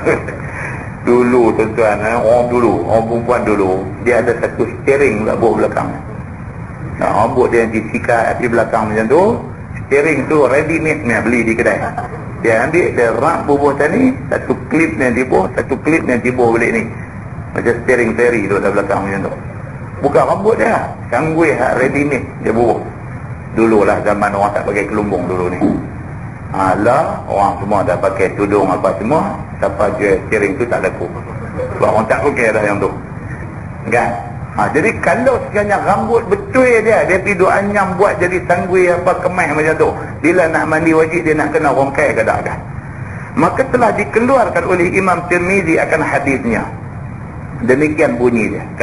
Kata dia, an Ummi Salamah radhiyallahu anha qalat, qultu ya Rasulullah, inni imra'atun ashudda dhafra ra'si afa anquduhu li ghuslil janabah. Diriwayatkan daripada Ummi Salamah, isteri Nabi sallallahu alaihi wasallam. Nama batang tubuhnya ialah Hindun ataupun Ramkah. Kata dia, kata aku kepada Nabi sallallahu alaihi wasallam bahwasanya aku satu orang perempuan yang mengukuhkan dandan rambut kepala. Ni isteri Nabi yang bernama Hindun ni. Dia kata kat Nabi, dia kata, ya Rasulullah, aku ni rambut panjang. Rambut aku ni selalu aku sanggui, aku buat, aku ikat bagi kemas, dia kata. Maka adakah aku rongkaikan dia kerana mandi junub? Qala la, innama yakfiki an tahsina ala ra'sik salasa hasayatin min ma. Maka jawab Rasulullah sallallahu alaihi wasallam, tidak berhajat kepada rongkai. Hanya memadai akan dikau cebok dengan tapak tangan. Tuang atas kepala 3 cebok daripada air. Itu sudah memadai jika rata rambut dan pangkal-pangkalnya dengannya. Jika rata rambut dan pangkal-pangkalnya. Jaga baik. Rambut orang perempuan hak jenis buat sanggui ni, bila dia nak mandi wajib, dia tak payah rongkai. Kalau sekiranya tanpa rongkai, dia boleh bagi air rata di semua rambut dia, maka tak payah rongkai. Tapi kalau tak rongkai menyebabkan air tak rata, kena rongkai. Itu maksud hadis tu. Jadi Hindun ni, isteri Nabi ni, dia tanya Nabi, dia kata, ya Rasulullah, aku ni rambut lebat, rambut panjang, jadi aku nak buat sanggui. Bila nak mandi junub, adakah aku nak kena rongkai sanggui aku ni? Nabi kata tak payah. Nabi kata kalau sekiranya tanpa rongkai, tak payah rongkai pun air boleh rata, maka tak payah rongkai. Tapi kalau sekiranya dengan kerana tak rongkai air jadi tak rata, maka kena rongkai. Itu maksudnya. Baik, adapun jikalau tiada rata, maka tambah lagi air, nak pastikan air rata ke seluruh rambut. Kata dia, summa tufidina ala sa'iri jasadikil ma' fatatahurina aw qala fa idza anti qad tatahharti. Kemudian tuangkan air atas sekalian tubuh engkau rata-rata, maka sucilah engkau. Ataupun sebenarnya, maka kalau begitu sesungguhnya sucilah engkau. Kata Tirmizi, ini hadis Ummu Salamah ini adalah hadis yang hasan lagi sahih. Masalah mandi junub, berongkai rambut dan hukumnya. Kata Tirmizi, dan bermula amal atas hadis ini di sisi ahli ilmi, bahwasanya perempuan apabila mandi junub ia padahal tiada rongkai akan rambutnya, nescaya memadai akan dia yang demikian itu, yakni kemudian daripada bahawa menuang ia akan air atas kepala dia. Kalau tak rongkai tapi air boleh rata, tak payah rongkai. Tapi kalau dengan kerana tak rongkai menyebabkan air tak boleh nak rata, maka mesti kena rongkai. Dia macam tu. Kata Imam Syafi'i dalam Al-Um, maka apabila adalah seorang perempuan yang mempunyai banyak, yang mempunyai rambut yang lebat, yang kukuh dandannya, maka tiadalah lazim atasnya rongkai akan dia pada mandi junub dan mandi haidnya. Kata Imam Nawawi, bermula mazhab kita dan mazhab jumhur, bahwasanya rambut berdandan bagi orang yang mandi junub, sekiranya sampai air kepada sekalian rambutnya, yakni luarnya dan dalamnya, zahirnya dan batinnya, dengan tidak payah rongkai, maka tiada wajib rongkai. Itulah dia nak abang yang itulah. Cerita dia mandi wajib ni air mesti rata. Macam mana nak buat bagi rata, tu terpulang. Kalau boleh rata tanpa perlu rongkai sanggui, tak payah rongkai. Kalau tak rata, kena rongkai. Cerita dia gini, tak rongkai lah. Tak lagi ikat lain. Kan takut lagi air dia tak rata, kita duduk menanggung ada yang besar atas belakang. Cerita dia lagu tu. Dan jika tiada sampai melainkan dengan rongkai, maka wajiblah rongkai dulu, ulang rongkai tak lah. Kita turun bawah. Turun bawah. Masalah dia kata mandi junub menuangkan air di kepala. Yang ni pun dia ulang tadi juga. Turun lagi. Mandi junub kepala botak. Yang tu kita baca. Yang tu kita baca. Kan? Ulang-ulang kita langkah. Mandi junub kepala botak. Kata Imam Syafi'i, dan jika adalah seseorang itu mandi junub dan kepalanya bercukur ataupun botak. Nescaya memadailah akan dia yakin sampai ayam atas baki rambut kepalanya dan kulitnya dengan sekali gayung rata. Sekali gayung lah. Kan kawan kepala tak ada rambut. Jorok itu dia terus semua sekali. Kan jadi mudah. Dia kata. Dan aku maksudnya Imam Syafi'i sukalah 3 kali gayung. Dia kata walaupun jorok sekali dah rata lah, jorok bagi 3 lah. Imam Ghazali kata, Imam Syafi'i kata, pasal apa? Pasal Nabi suka kepada 3. Begitu. Nabi suka buat apa-apa benda, buat 3. Sampai doa pun, kalau doa tu doa penting, Nabi ulang 3 kali. Jadi Imam Syafi'i kata, walaupun orang botak ni dia jorok sekali aja, rambut dah rata dan semua ayam dah kena habis dah, jorok bila bagi jadi 3 kali, dia kata. Dan hanya tanya menyuruh Nabi akan isterinya Ummu Salamah seperti dalam masalah itu dengan 3 gayung bagi rambut dandan. Dan aku fikir ialah sekurang-kurang barang yang sampai ayam kepada kulitnya. Dan adalah Nabi SAW mempunyai rambut hapus telinga. Tu yang kata Nabi. Nabi ini boleh tahan. Rambut dia panjang. Belah tepi ini katuk telinga. Ya. Nabi rambut dia mencicah bau. Belah tengah lagi. Kan? Lepas tu belah tepi ni saiben kembang tutup telinga. Ya. Kita kalau bayar geruvi juga kata. Dah zaman tu macam tu. Zaman tu macam tu. Allah ni cuba ustaz nak main mengajar rambut macam tu. Kan? Rambut macam apa semerah padi ni. Turun main sampai tepuh bau kan. Sorban pakai juga. Tapi sini rambut turun main sampai ekor ni. Saya ingat malam ni penghabislah tuan-tuan main mengaji kat saya. Bulan depan pakai tak ada siapa. Dia pasal nampak mampu lah ni kata. Dia banci kata lu tu. Pasal nampak mampu. Hang tak tengok rambut kata. Kan? Nabi SAW dulu rambut dia begitu. Kan? Kalau kita baca hadis tentang rambut Nabi, kita boleh tahu. Nabi belah rambut tang mana? Nabi belah tengah rambut dia. Cuba satu hari tuan-tuan tersompak dengan saya di Pekan Sungai Petani ni, saya belah tengah. Macam mana? Ya Allah kata kan. Jadi begitu kan. Tapi Nabi SAW dulu rambut belah tengah. Tapi daripada hadis yang menceritakan tentang rupa rambut Nabi semua. Baik, ni pula dia kata dan adalah Nabi SAW mempunyai rambut hapus telinga. Maka menggayung Nabi ke atasnya 3 kali. Nak abang rambut Nabi rambut panjang kan. Dan Nabi joreh kepala 3 kali. Begitu. Demikian itulah keadaan wuduk seumur-umurnya 3 kali kerana pilihan. Nabi seumur hidup dia bila dia suka buat 3 kali begitu.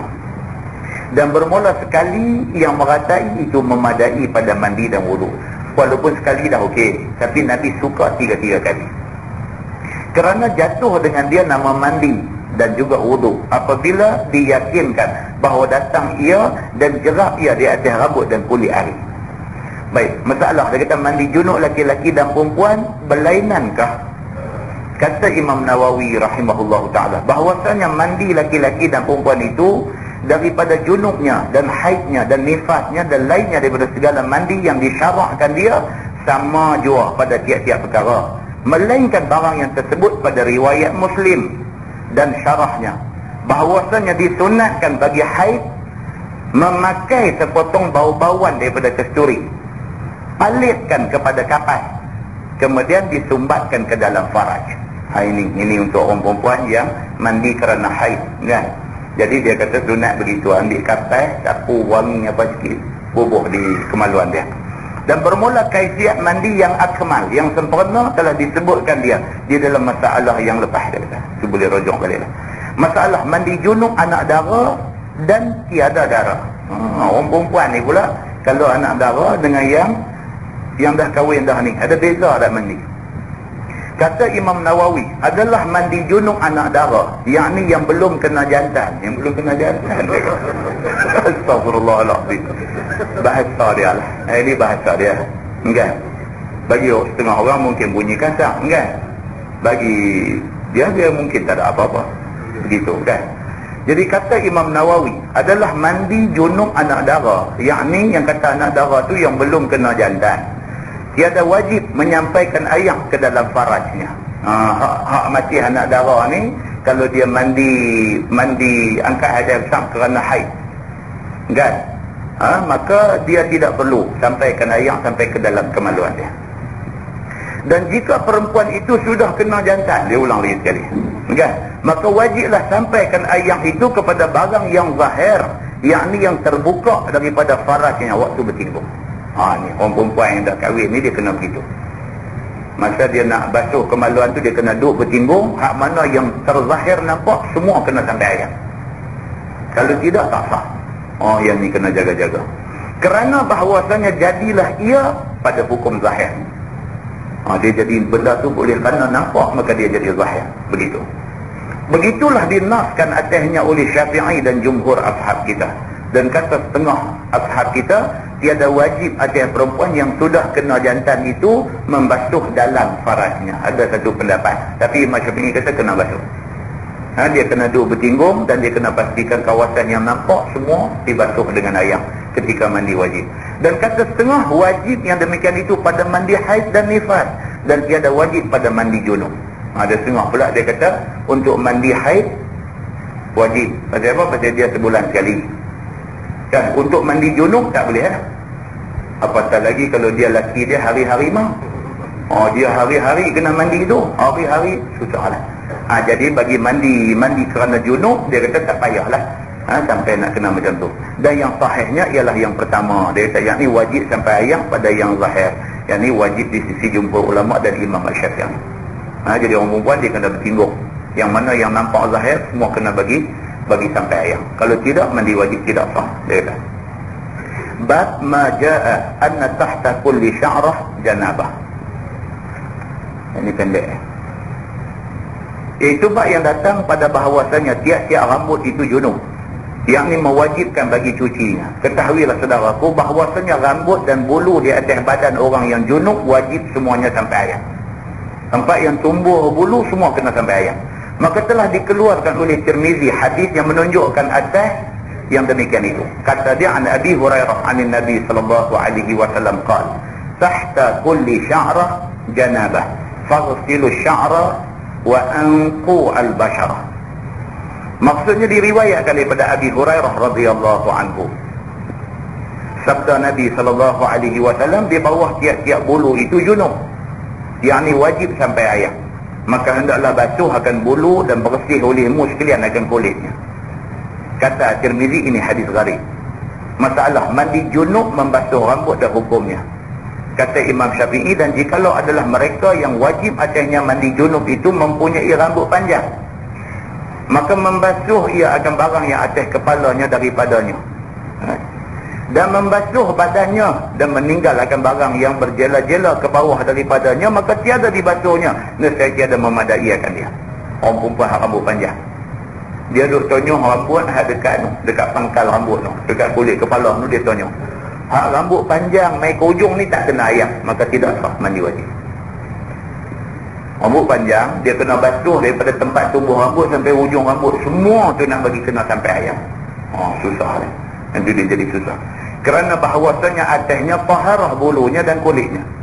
Dan jikalau meninggal seorang akan setumpuk kecil ataupun besar daripada tubuhnya, apabila meliputi ia akan bahawasanya ia meninggal suatu daripada jasadnya, kemudian sembahyang ia, nescaya kembali ia membasuh barang yang tinggal daripada jasadnya, kemudian mengulang dia akan sembahyang kemudian daripada basuhnya.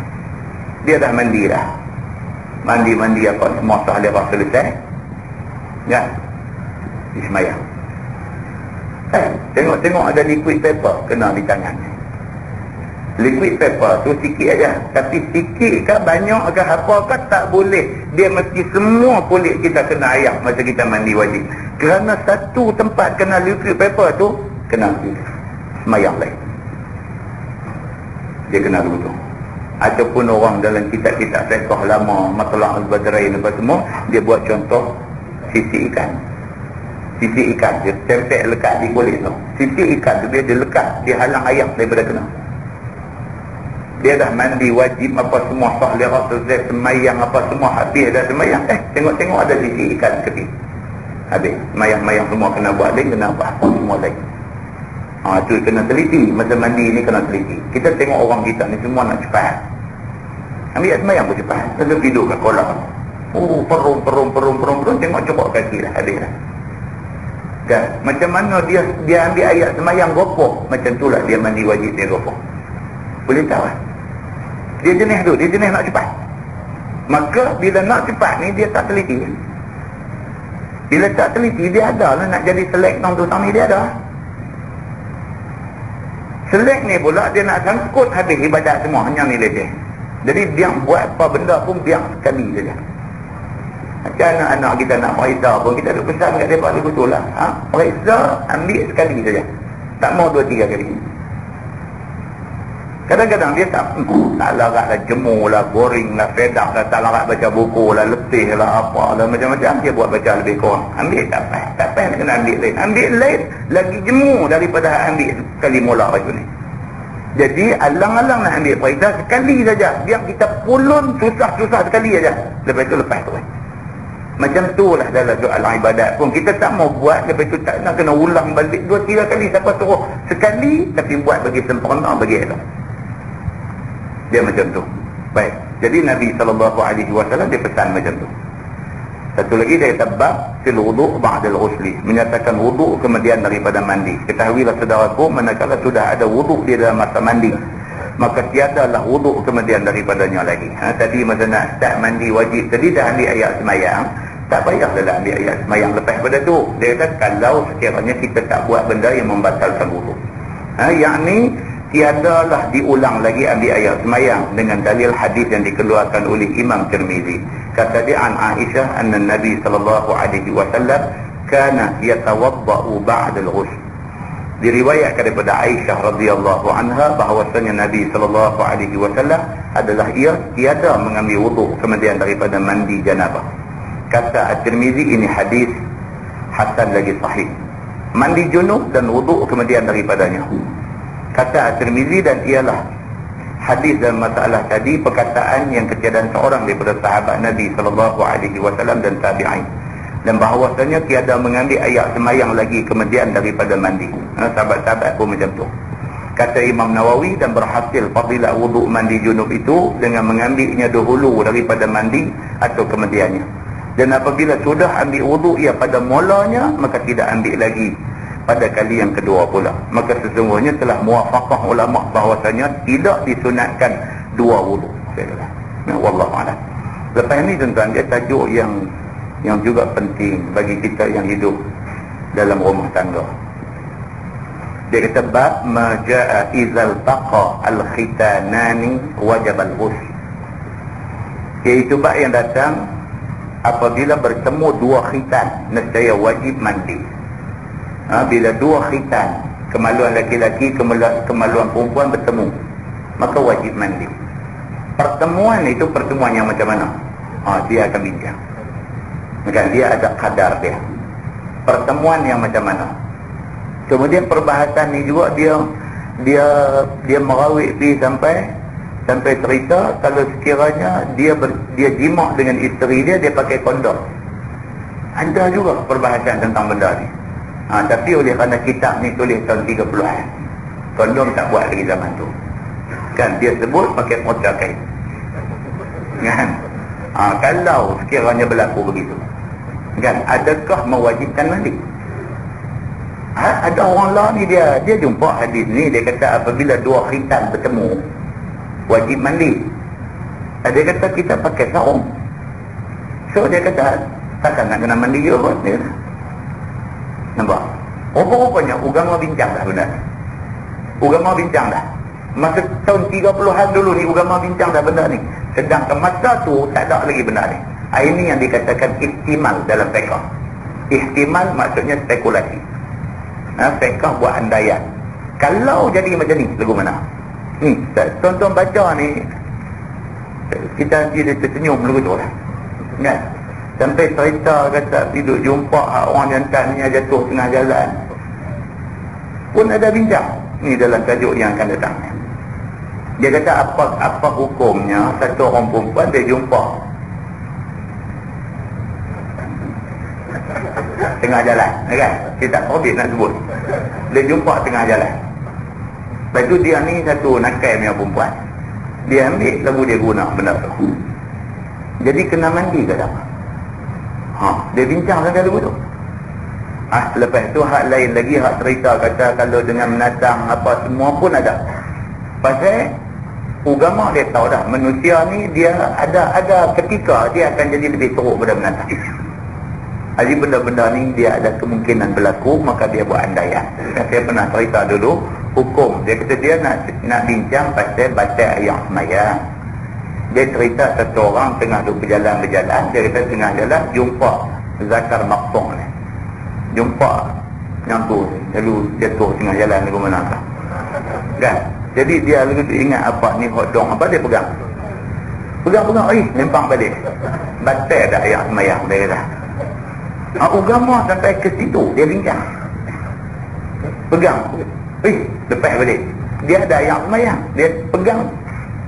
Baca dah. Benda tu dah putih dah jatuh dia jalan. Kita pegang baca dah ayat semayang.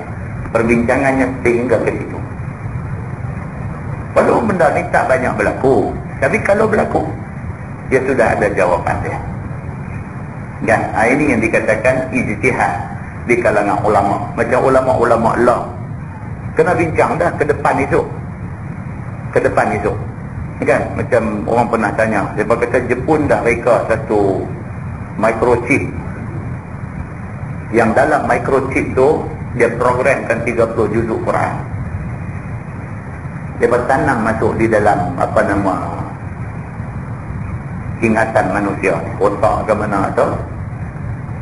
Dia panggil implant ke apa lah. Masuk dalam otak ni. Masuk, kawan tu boleh baca Quran 30 juzuk. Jadi orang dah tanya dah. Dia kata kes macam ni dia ni kira dapat tak pahala macam seorang hafiz.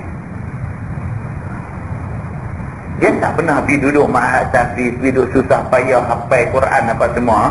Tapi teknologi, dia masuk dalam tu, dia bubuh dalam otak, boleh baca Quran. Jadi dia ni nak kira hafiz ke tak lah. Dia dapat tak janji-janji yang disebut dalam hadis kepada seorang hafiz. Ulama kena bincanglah benda ni. Kalau esok sungguh produk tu keluar dalam pasaran, dijual misalnya kata, siapa yang berminat dengan produk ni katalah dia jual dengan harga RM3,000. Dia buat minor operation saja. Dia operate sikit masuk Zoom, kata kita boleh hafal kita boleh baca 30 juzuk Quran. Ramai orang TV buat tu kan. Kalau boleh buat macam tu, ramai orang TV buat kan. Jadi macam mana cerita dia. Dan banyak lagi benda.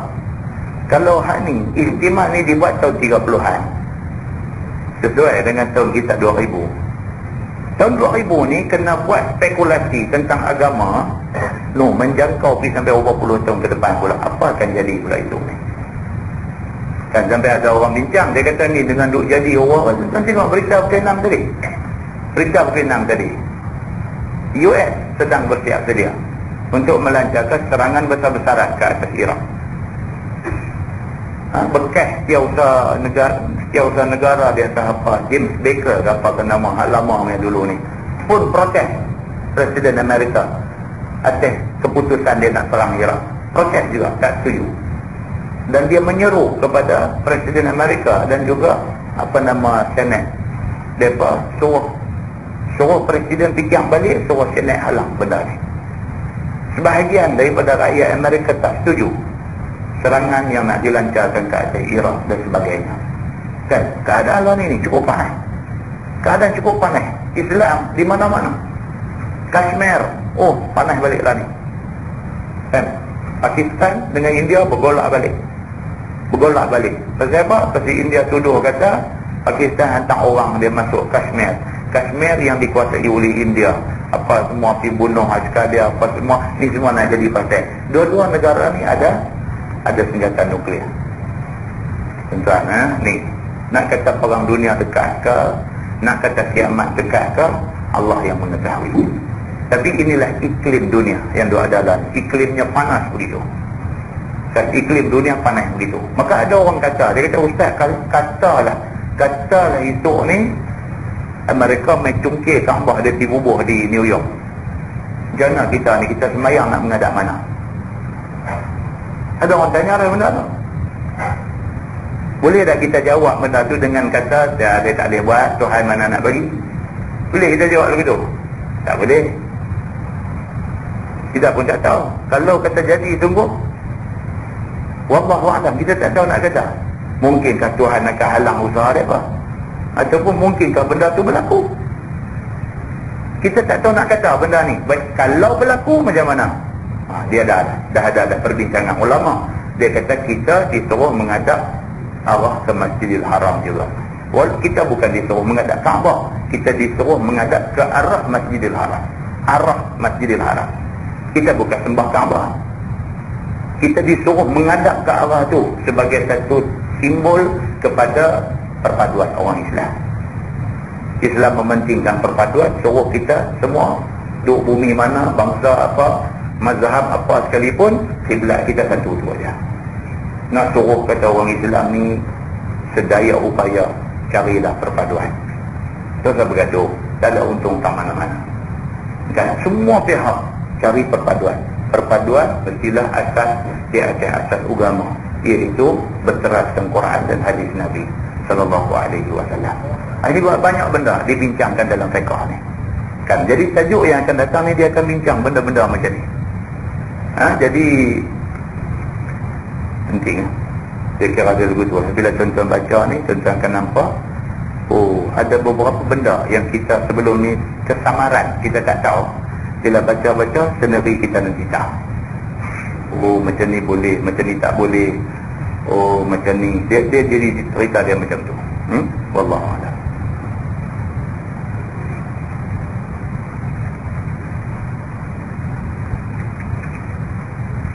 Lebih dahulu saya minta maaf lah pasal kita ubah malam ni. Saya ada hadis minta komen apa ceramah ustaz lain menyatakan begini-begini, terus saya komen. Jadi tuan-tuan pergi minta penjelasan daripada ustaz yang berkenaan kan. Ini cerita pasal harta pesaka ni. Kan harta pesaka. Jadi boleh tak boleh, saya kata kita nak bahagikan harta pesaka tu mengikut hukum adat. Kan? Dan kita tidak mau ikut faraid. Boleh tak boleh kan? Jadi ada ustaz kata haram apa semua lugu ni kan? Dia masalah pesaka ni. Kita kena ingat hadis Nabi lah. Nabi kata ilmu mula-mula Tuhan nak angkat ialah ilmu faraid. Kan? Itu hadis. Dan law pun kita tengok. Law ni pun kita tengok, tak ramai orang faham tentang faraid. Tak ramai orang faham tentang faraid. Bila tanya pasal faraid, dia jadi masalah. Maknanya ilmu tu dah semakin tak popular lah ni. Dia tak popular. Dan lah lebih-lebih lagi pejabat tanah, dia ada satu bahagian lah ni di pejabat tanah ni, dia bahagian pesaka kecil ke apa tu dia panggil di pejabat tanah, ada satu bahagian. Di pejabat agama pun ada satu bahagian kan. Jadi banyak orang tak mau ambil tahu lah benda ni. Kalau ada masalah tu pergi pejabat agama, pergi pejabat tanah, mereka boleh tolong selesai. Dia bagi satu borang kat kita, dan tulislah siapa yang mati, siapa adik-beradik kepada si mati, tulis. Kalau dia ada bini, tulis bini ada berapa orang, ada anak, tulis anak ada berapa orang, laki-laki berapa, perempuan berapa. Kalau ada mak, kalau ada pak, tulis mak. Tulis semua adik-beradik kawan yang mati ni. Lepas tu dia disusun balik. Dia disusun balik, siapa yang berhak dapat pesaka, dia akan susun balik, dia akan buat pecahan masing-masing berapa, sekali dengan dia kira siap. Lepas tu dia ambil jumlah harta yang ditinggalkan, dia ambil ikut pecahan, dapatlah jumlah yang pun tu nak dapat. Dia begitu. Jadi tak ramai orang ambil tahu benda ni, dan tuan-tuan tak akan dapat lah. Masjid mana pun tak ada mengajar bab pesaka ni. Ada orang baca kitab bab pesaka? Tak ada. Kalau nak mengajar juga, dia kena ada upaya. Kita nak kira. Dia nak kira, dia ni dapat berapa, ni dapat berapa, asal masalah dia berapa, sekali dia jadi al-ul, sekali al-ul ni nak jadi macam mana, dia macam-macam. Jadi orang jarang mengajar. Jadi dia adalah ilmu yang akan mula-mula Tuhan angkat. Baik, timbul masalah dalam masyarakat hari ini ialah dari segi pesaka ni macam mana. Boleh tak boleh? Kita tak mau ikut pembahagian cara pesaka, kita nak bahagi sama banyak. Mati, tinggal anak, ada anak lelaki, anak perempuan. Masyarakat Allah ni dia kesian kat adik perempuan dia kesian kat kak dia kesian. Pasal apa? Sebab dia pun susah. Jadi kalau ikut faraid, laki-laki dapat 2 bahagian, perempuan dapat 1 bahagian. Jadi dia jadi macam tu, dia jadi kesian dekat perempuan ni. Jadi dia capai kata sepakat di kalangan adik-beradik ni, capai kata sepakat, dia berkata Allah macam ni lah, kita semua setuju supaya harta ni bahagi sama banyak. Pembahagian tu dipanggil pembahagian cara adat lah. Baik, boleh tak boleh kita memilih untuk bahagi cara adat ni, dan kita tidak ambil pembahagian cara faraid, boleh ke tak boleh? Kan? Baik, bagi setengah ulama dia kata haram, dia kata tak boleh. Pasal apa? Pasal suruh bahagi cara faraid ni suruh agama, Quran suruh. Kita sengaja tidak mau ikut Al-Quran suruh, kita nak pakai hak kita punya, haram, dia kata. Itu alasan dia.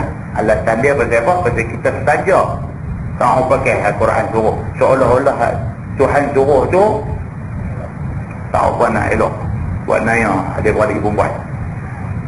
Dengan kerana tu kita tak mahu, jadi haram lah. Mana kita menolak perintah Tuhan.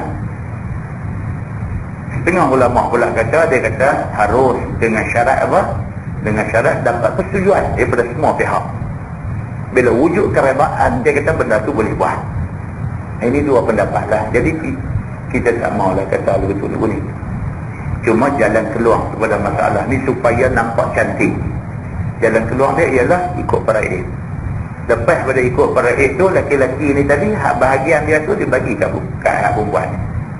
Jadi dia ikut faraid, lepas tu pemberian dia tu pula dianggap sebagai sedekah kalau sekiranya kawan tu susah. Kalau kawan tu taklah susah, miskin, fakir apa semua, pemberian itu menjadi hebah ataupun hadiah. Jadi tak ada apa-apa. Itu jalan keluar paling cantik. Mula-mula ikut faraid dulu. Mula-mula ikut faraid dulu. Lepas tu nak ambil yang dan rasanya dari segi hikmah dia lebih baik. Dan hikmah dia lebih baik. Adik perempuan ni dia rasa abang dia sayang dia. Bahagian abang dah tu abang bagi kat dia, dia kenang sampai bila-bila. Jadi tuan-tuan, kok mana pun campur tolak darah bahagi, kok mana pun Tuhan bagi mesti ada kebaikan. Mesti ada kebaikan. Kan? Walaupun otak kita kadang-kadang kita fikir hak kita fikir ni lebih baik. Dah. Hak Tuhan lebih baik. Kan macam untuk cerita pasal hudud ni lah kan. Hudud ni baik. Hudud ni bahasa Arab daripada perkataan had. Had sempadan. Dan kita terang yang kali dah. Mana boleh kita hidup dalam dunia kita tak ada sempadan, tak ada batas, tak boleh. Highway pun ada had dia, 110. Itu had, itu hudud, itu hukum hudud. Dari segi bahasanya itu hudud, itu sempadan. Pergaulan kita pun ada sempadan. Kita dengan orang perempuan yang ajnabi, yang bukan mahram kita, dia ada sempadan dia. Tak boleh melawak dengan dia macam kita melawak dengan isteri kita. Dia ada sempadan. Kan? Bahkan di syurga pun ada sempadan. Nabi Adam masa duduk di syurga, kan? Ada sempadan. Dia apa dia nak semua ada dalam syurga. Nak makan, nak minum, nak pakaian, nak kesenangan, nak syurga. Nama kata syurga ni terlintas apa pun dapat. Punya cantiknya syurga ni, Tuhan bubuh juga had, bubuh juga hudud dalam syurga. Wala taqraba hadhihi syajarah. Adam, Hawa, jangan dekati pokok ni. Itu sempadan. Apa masalahnya? Kalau sekiranya duduk dalam syurga tu apa pun boleh. Tapi dah Tuhan kata dekat Nabi Adam, dekat isteri Nabi Adam, dekat Hawa, ni pokok ni jangan hampiri pokok ni. Itu sempadan. Kalau pi juga, jadilah hampa dua-dua ni zalim. Ada juga hudud di dalam syurga. sempadan di dalam surga.